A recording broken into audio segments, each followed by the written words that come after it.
Imagine you're just taking a walk on a beautiful beach in North Carolina. Sounds nice. Right. The sun is shining, waves are crashing, and you decide to arrange some seashells in the sand to spell out the numbers 8647. Okay, a little cryptic, but sure. Yeah, you snap a photo, post it to your Instagram. For most of us, that's just, a weird vacation post. But when former FBI Director James Comey did exactly this back in May 2025, it actually triggered a federal indictment. Which is just wild to think about. It really is. A single picture of seashells carrying a potential sentence of up to 10 years in federal prison. 10 years. I mean, going from a relaxing beach walk to being the center of a high-stakes federal criminal case is just, well, it sounds absurd on its face. Definitely. And that's exactly why we are doing this deep dive today. Okay. We're going to explore the really fascinating and honestly kind of terrifying legal boundary between constitutionally protected free speech and a criminal true threat. Yeah, it's a boundary that is getting pushed really hard right now. It is. But before we jump into the mechanics of that, we have to address the elephant in the room. The names involved here, James Comey, Donald Trump, they bring up intense political reactions. Oh, absolutely. Highly charged stuff. Extremely. But we want to be perfectly clear with you listening right now. We are checking all of our politics at the door. We're not taking any sides, and we are absolutely not endorsing any of the viewpoints we're discussing today. Right. Our goal is purely to unpack the facts, look at the historical context, and really dig into the legal arguments from the source material. Exactly. So here is our roadmap for today's deep dive. We'll start with a linguistic debate over what the slang term 86 actually means. Which is a whole rabbit hole on its own. Oh, it really is. Then we'll transition into a landmark 2023 Supreme Court case about true threats, look at a really interesting Vietnam-era free speech precedent, and finally, we'll examine the broader context of the DOJ's previous dismissed indictment against Comey. It's a lot to cover, but if we strip away the politics, we're left with this really incredible legal puzzle. So let's start with the incident itself. It was May 15, 2025. Right. Comey posts the photo, 8647, written in shells. And obviously, Donald Trump is the 47th president. Right. But Comey actually took the post down later that exact same day. He did. And he released a statement, saying he thought it was just a clever, peaceful political message. Yeah, he claimed he meant removing the president from office through standard processes, like an election loss or impeachment. He was adamant that he had no dark or violent intentions at all. But the Justice Department looked at that exact same picture of shells and saw a literal murder plot. They did. Prosecutors, and this was backed by public statements from the president, they argued that 86 is a well-known mob term that means, to kill or assassinate. Right. The president even said something like, if anybody knows anything about crime, they know 86 is a mob term. Yeah, that was the prosecution's stance. But when federal prosecutors build a huge case around a slang term, defense attorneys immediately go straight to the dictionaries. And, well, the lexicographical history paints a very different picture.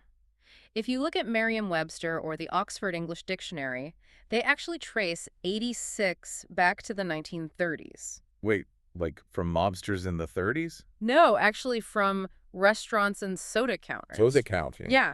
It just meant an item was sold out, or it was code to throw out an unruly customer, like 86 that guy. That's so funny. I actually read some of those historical examples from the sources. The Oxford English Dictionary cites a 1968 New York Times article calling it a barroom phrase for "you're banned in here." Exactly. Oxford doesn't even list to kill as a definition. Really? Not at all. Not at all. Now, Merriam-Webster does note that to kill is a logical extension of throwing someone out, but they explicitly label that specific usage as sparse. Huh. And we've seen other politicians use it recently, too. Right? Oh, definitely. Jack Posobiec previously posted at 8646 talking about Joe Biden. Representative Matt Gaetz used it about Republican leadership stepping down. And neither of them faced any federal charges for that. No, nothing at all.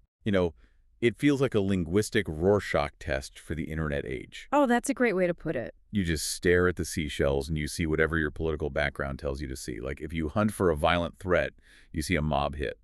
But if you expect standard political rhetoric, you just see a call for an electoral defeat. And that ambiguity, that is a prosecutor's absolute worst nightmare. Why is that? I mean, if the dictionary says one thing, but the prosecution says another, How does the law actually handle a slang word when the stakes are 10 years in federal prison? Well, because it's ambiguous, the government can't just pick the most sinister definition and lock someone up. They have to overcome a massive First Amendment hurdle called the true threats doctrine. Okay, let's unpack that. Yeah. Because the First Amendment protects almost all speech, Right. even really offensive speech. Right, but true threats are one of the very few exceptions. And to understand how hard it is for the government to prove a true threat, we really need to look at this major Supreme Court case from 2023, Counterman v. Colorado. Okay. Oh. What happened in Counterman? The facts are honestly pretty disturbing. A guy named Billy Counterman sent hundreds of unwanted Facebook messages to a local Colorado singer. Hundreds of them. Yes, between 2014 and 2016. The victim never responded once. She repeatedly blocked his accounts, but he just kept creating new ones to message her. Oh, wow. That is terrifying. It was. He'd send messages suggesting he was watching her in public. He sent things wishing her harm, like telling her to die or saying staying in cyber life is going to kill you. He basically upended her entire life. Yeah. She suffered severe anxiety. She canceled her performances. She was terrified to even walk alone. Exactly. So Colorado charged him using an objective standard. They basically asked the jury, would a reasonable person view these relentless messages as a serious threat? Which seems like a totally logical question to ask. It does. And the jury said yes, and they convicted him. Yeah. But, and here's the twist, the Supreme Court overturned that conviction.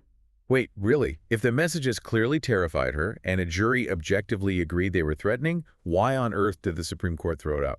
It all comes down to something called the chilling effect. The chilling effect. Yeah. The Supreme Court ruled that the First Amendment actually requires a subjective standard. They worried that if people can be thrown in jail just because a jury misinterprets their intent, everyone will become terrified to speak freely. Ah, so they just engage in massive self-censorship. Right. People would avoid saying anything even slightly edgy or sarcastic because a misunderstanding could ruin their lives. So the state has to prove the speaker's actual state of mind. So the prosecutor has to prove what is literally inside the defendant's head. That sounds incredibly difficult. Did the Supreme Court say they had to prove Counterman specifically wanted to terrify her? Not quite that far. They established a mental state floor called recklessness. Recklessness. Okay, what does that mean in legal terms? It means the government has to prove the speaker consciously disregarded a substantial risk that their communication would be viewed as a threat of violence. Okay, I like to think of this like a digital speed limit. Oh, how so? Well, you might not get behind the wheel of your car intending to cause a crash, but if you drive 100 miles an hour through a crowded school zone, you are consciously disregarding a massive, obvious risk. That's a great analogy. Exactly. It's not enough to just make a careless mistake. You have to recognize the risk and hit send anyway. Okay, let me jump in here and connect this back to Comey. Because under that standard, the prosecution's case looks incredibly weak. Oh, completely frail. Right. I mean, Counterman sent hundreds of direct messages to an unwilling victim. Comey posted one single vague picture of seashells to his own public Instagram feed where people choose to follow him, and then he deleted it. Exactly. Isn't proving that Comey consciously disregarded a substantial risk of inciting violence just virtually impossible here? It is a monumental task. They have to convince a jury beyond a reasonable doubt that Comey arranged those shells, recognize people would view it as a literal assassination threat, and posted it anyway. And the bar gets even higher because the speech is political. That makes sense. Politics gets heated. How do the courts handle that kind of fiery political hyperbole? So we have to look back at a foundational case from 1969, Watts v. United States. This case really separates true threats from what the court called crude political hyperbole. What happened in 1969? It was during the Vietnam War. An 18-year-old protester named Robert Watts attended a rally in Washington, D.C. He had just gotten his draft notice. Oh, I'm sure he was thrilled about that. Right. So he's at this rally, stands in front of a small crowd, and says that if the government forced him to carry a rifle, the first man I want to get in my sights is LBJ. Meaning President Lyndon B. Johnson. Exactly.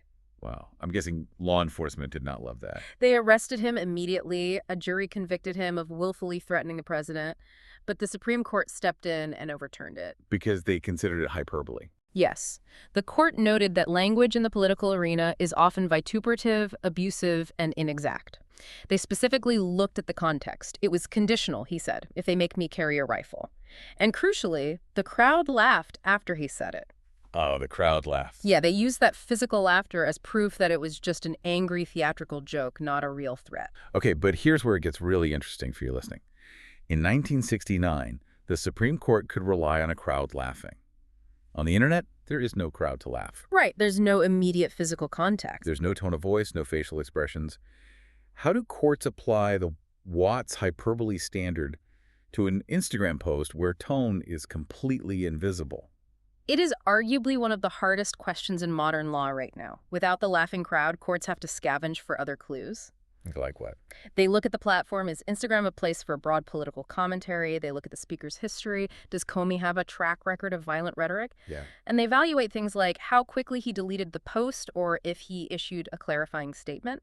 So when you stack all of this together, the dictionary defining 86 as refusing service, the strict recklessness requirement from countermen, and the protections for hyperbole from Watts, this case against Comey just looks incredibly flimsy. A lot of legal analysts agree with you. So why is the Justice Department pursuing it so aggressively? Well, some suggest the ultimate goal might not even be a guaranteed conviction. What do you mean? In high-profile political battles, sometimes the indictment itself serves as the punishment. The defendant has to deal with astronomical legal fees, relentless public scrutiny, just immense personal stress. And it makes a lot more sense when you look at the broader context, because this is actually the second time the current DOJ has tried to prosecute Comey. Right, the first indictment. This happened back in September 2025, right? Yes. They indicted him on 2 criminal counts, making false statements to Congress and obstruction. And this was regarding his 2020 testimony to Senator Ted Cruz about FBI leaks. Exactly, specifically around the Arctic Haze investigation and his friend Daniel Richman. The government claimed Comey lied about authorizing his friend to share info with the media. But that first case completely fell apart by November 2025. Spectacularly. A U.S. District Judge, Karen McGowan Curry, threw the entire indictment out. And the reasons why are fascinating. Yeah, how does a massive federal case just evaporate like that? Procedural disasters. Judge Curry ruled that the interim U.S. attorney who secured the indictment, Lindsay Halligan, was actually appointed unlawfully. Wait, unlawfully? How did that happen? Well, the previous U.S. attorney, Eric Siebert, had actually resisted bringing charges against Comey. His career prosecutors looked at the evidence and basically wrote a declination memo saying, we don't have probable cause here. So the actual career prosecutors said there's no case. Right. So the administration ordered Siebert to be removed, and they installed Halligan, a political loyalist and former personal lawyer to the president, as the interim U.S. attorney. And she had no prosecutorial experience, right? Zero. Absolutely none.